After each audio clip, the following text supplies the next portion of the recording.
नमस्कार प्रिय विद्यार्थियों, वी के नॉलेज इलेक्ट्रिकल में आप सभी का स्वागत है। इलेक्ट्रिशियन फर्स्ट ईयर वालों के प्रैक्टिकल 6 जुलाई 7 जुलाई एक संभावित प्रैक्टिकल है, आपको बता देते हैं और इनको अच्छे से पढ़ कर जाइए क्योंकि अभी स्टार्ट होने वाले हैं, तो समय आपके पास कम बचा है। और 2 इंस्ट्रूमेंट ऐसे हैं जिनका यूज़ कैसे करते हैं वो थोड़ा-सा मैं एक्सप्लेन कर देता हूँ क्योंकि वो फर्स्ट ईयर, सेकंड ईयर सबके लिए आता है एंड कन्फर्म है कि वो इंस्ट्रूमेंट तो चलाने ही पड़ते हैं। एक है मेगर, दूसरा है मल्टीमीटर।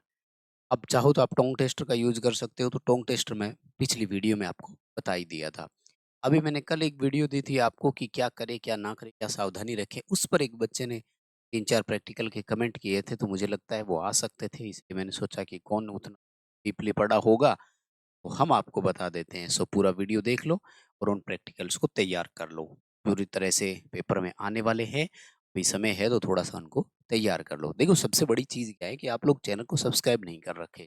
इसलिए क्या है कि लेट वीडियो आप तक पहुँचती है। चैनल सब्सक्राइब करो, वीडियो तुरंत मिल जाती है, सूचना मिल जाती है और आप अपना काम कर लिया।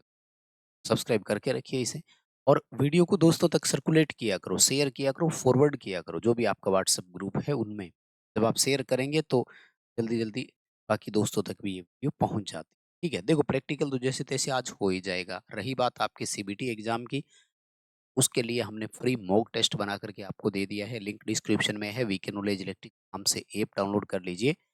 सेम नाम सेम लोगो है, प्ले स्टोर से सर्च करके भी डाउनलोड कर लो चाहे और फ्री टेस्ट की करो तैयारी ताकि सीबीटी एग्जाम में तो कोई गलतियाँ ना हो। साल भर नहीं पढ़े हो, ये फ्री टेस्ट अटेंड कर लो, इन्हीं में से आएगा। जैसे ही ऐप ओपन करोगे इस इंटरफेस में ये रहा फ्री टेस्ट का विकल्प और यहाँ पर फ्री पीडीएफ कुछ डाल रखी है, उनको पढ़ लो, पेपर उसी में से आएगा। तो फटाफट से ऐप डाउनलोड करो, देर नहीं करनी है। आ जाओ, आपको सबसे पहले तो वो जो प्रैक्टिकल वाले क्वेश्चन है ना वो बताता हूँ, ठीक है ना? देखो, आप सबने देखा होगा कि जो बिल ऑफ मटेरियल आया था, उसमें आए हैं आपके सिंगल फेज ट्रांसफॉर्मर, ठीक है? देखो भैया, कॉपी कैसे लिखनी है, प्रैक्टिकल एग्जाम में क्या करें, क्या इस पर तो मैं वीडियो दे चुका हूँ। अभी जो बात होगी वो केवल और केवल आपके पॉइंट से ही रिलेटेड होगी। पेपर में क्या, सिंगल फेज ट्रांसफॉर्मर में 3 ही प्रैक्टिकल बनते हैं, फटाफट से तीनों पर नज़र लगा जाओ, फटाफट से। सबसे पहला open circuit test, short circuit test और इस पर मैं डिटेल से करवा चुका हूँ वैसे क्लास। एफिशिएंसी ज्ञात करना और वो सारा टोटल। दूसरा बनेगा वोल्टेज रेगुलेशन वाला, ठीक है? विभिन्न भार पर और आपको याद रखना है भार बढ़ने से वोल्टेज घटती है, तो वोल्टेज रेगुलेशन बढ़ता है।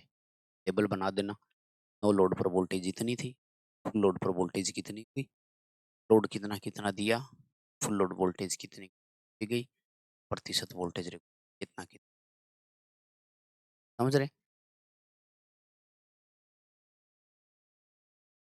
ये दोनों प्रैक्टिकल आपको अपनी बुक में मिल भी जाएँगे, तो कर लो इसको तैयार। तीसरा जो बनेगा वो बनेगा एचवी-एलवी वाइंडिंग जो है उनके टर्मिनल टेस्टिंग की, बस। तो फटाफट से इसको तैयार करके जाओ, इन तीनों में से एक पक्का है। चाहे 6 जुलाई को पेपर है, चाहे 7 जुलाई को पेपर है, चाहे 8 जुलाई को पेपर है।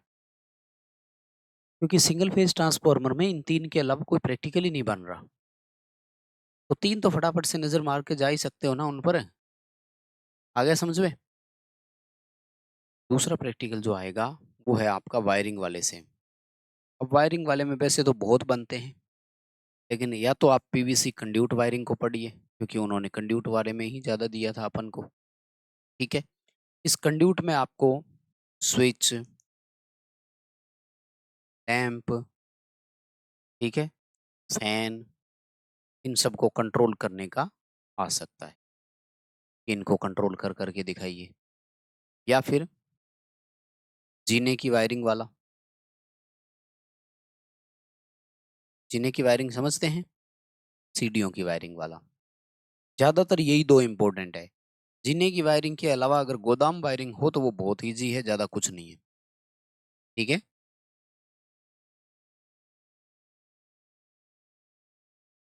ये वोल्टेज रेगुलेशन वाले में टेबल और कैसे बनानी है, ओपन सर्किट, शॉर्ट सर्किट वाला पहले एक्सप्लेन कर चुका हूँ। शायद उम्मीद है कि आप देख लेंगे। पीवीसी कंड्यूट में स्विच, लैंप होल्डर ये सब लगाना तो ये सिंगल टाइप का ले होते हैं। उम्मीद कर रहा हूँ आप लगा सकते हैं। जैसे मान लीजिएगा यहाँ पर आपको स्विच दिखाने हैं, यहीं पर मान लीजिए सॉकेट दिखा दिया, ठीक है? ये वन वे स्विच आपने दिखा दी है, ठीक है? यहाँ पर मान लीजिए एक सॉकेट का हो गया और एक लैंप का हो गया और एक फैन का हो गया। इनको कंट्रोल करके आपको दिखाना है। तो क्या करना है? न्यूट्रल जो आता है, वो तो आप लोगों को सीधा लैंप में दे दिया, यहीं से फैन में दे दिया। और जो फेज आता है, वो स्विच में लूपिंग डाल देनी है।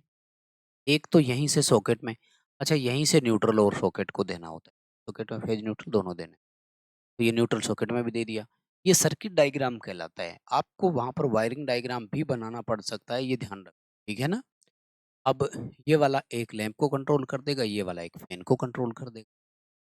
अगर जीने के परिपथ की मैं बात करूँ तो इसमें हमेशा टू वे स्विच लगते हैं 2। कौन से लगते हैं? Two way switch. Neutral lamp को सीधा देना है और फेज जो है वो स्विच में देना है। दोनों स्विच आपस में जुड़ जाएँगे और इस स्विच के बीच वाले ये जीने की परिपथ का है और ये आपको लैंप और वो सारा कंट्रोल करने का है।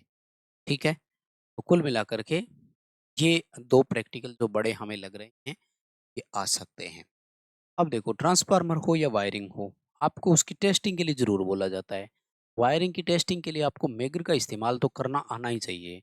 मेगर होते हैं 2 तरह के, ये है डिजिटल वाला, मतलब ट्रांजिस्टर टाइप वाला, और ये है अपने शंट जनरेटर टाइप वाला। ज़्यादातर मेगर हैंडल वाले होते हैं, वो ज़्यादा उपयुक्त होते हैं। फिर भी इसमें ये रहा टेस्ट बटन, दोनों लीड यहाँ लग मेगर की दोनों लीड यहाँ लग जाती है, जिसको भी टेस्ट करना है।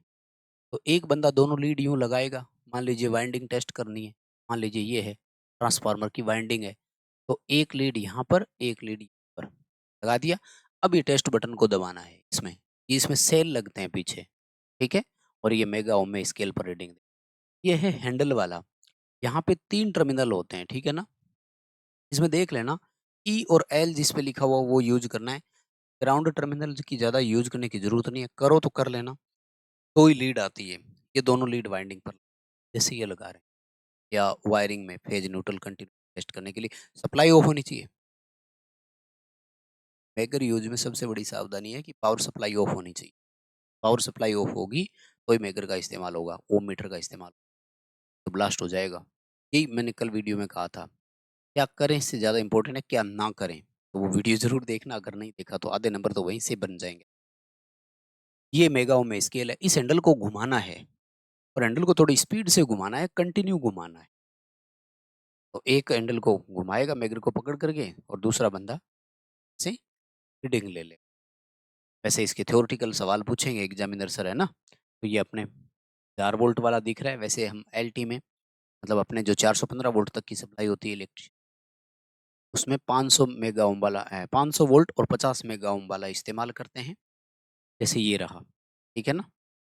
500 वोल्ट और 50 मेगा ओम तो पर्याप्त है। जब यूज़ नहीं होता है तो स्केल अनंत के आसपास होती है। तीसरे टर्मिनल का उद्देश्य होता है ग्राउंड टर्मिनल का एक्यूरेट रीडिंग लेना। शंट जनरेटर होता है, 160 आरपीएम पर लगभग इसको चलाते हैं। मेगा ओम इकाई है, इंसुलेशन प्रतिरोध नापते हैं। इंसुलेशन प्रतिरोध 1 मेगा ओम से अधिक होना चाहिए।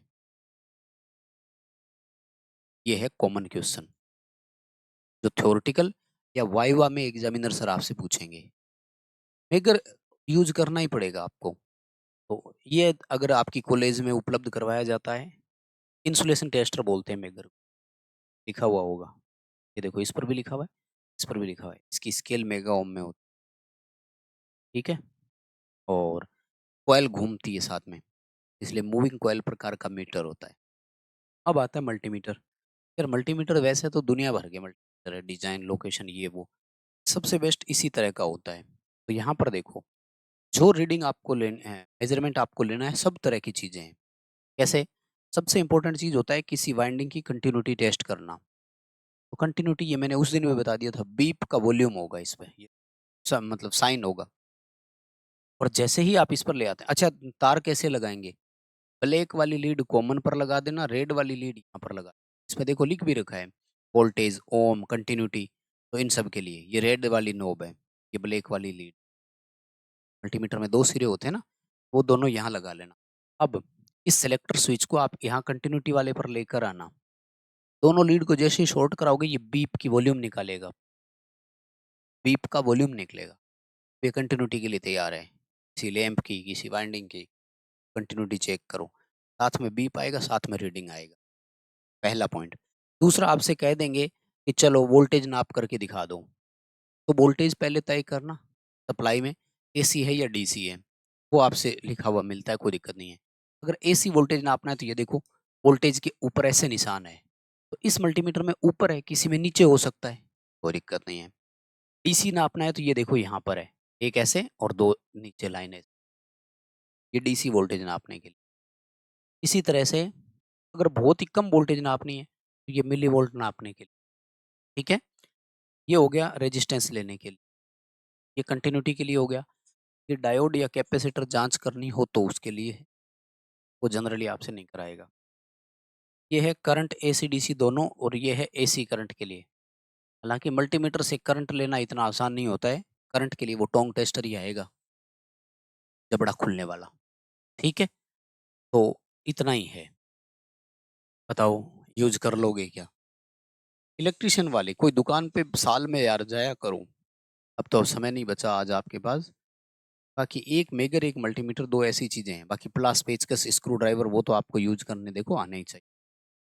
प्रैक्टिकल ये वाले तैयार कर लो जो लग रहे हैं संभावित है, ठीक है। ट्रांसफार्मर और वायरिंग पूरा जोर रहेगा। ऐप डाउनलोड कर लो, ये फ्री वाले टेस्ट अटेंड कर लो। इस वीडियो को लाइक जरूर करना, बहुत मेहनत लगती है यार, छोटा सा अप्रिशिएट मांगते हैं, कई बार दिक्कत होती है, बोल नहीं पाते हैं, लेकिन आप तक सूचना जरूर पहुंचाते हैं, फिर भी एक लाइक ही तो मांग रहे हैं। चैनल सब्सक्राइब किए बिना देखोगे तो जरूरी अपडेट छूट जाएंगे भैया, तो सब्सक्राइब करके, ठीक है। डाउनलोड करके फ्री टेस्ट फ्री पीडीएफ पढ़ो ताकि सीबीटी एग्जाम तो दिक्कत ना आए। बहुत बहुत धन्यवाद, थैंक यू वेरी मच, शुक्रिया।